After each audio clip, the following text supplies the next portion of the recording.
आता मुलांना सुट्ट्या लागल्यात तर 2 दिवसासाठी आम्ही आलो होतो गावी आणि मुलं एवढे खुश होती ना गावी यायचं होतं तर.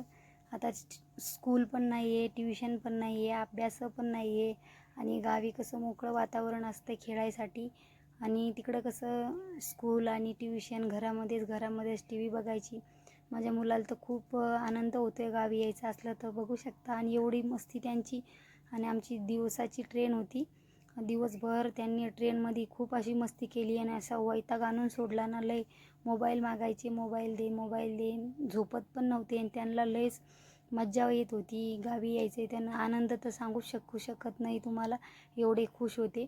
आणि पटकन आलो होतो याच्यावरती प्लॅटफॉर्मावरती. ट्रेन टायमावरच होती पण आम्ही आलो. म्हटलं येऊन बसलेलं परवडलं पाण्या पावसाचं.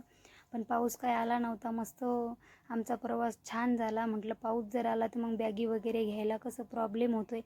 आणि पटकन असं ट्रेन आली, ट्रेनमध्ये बसलो. जे आमचे सीट आहे ते बघितले आणि बसलो सीटावरती. मुलांचे बघा कसे नाटकं चालू आहे.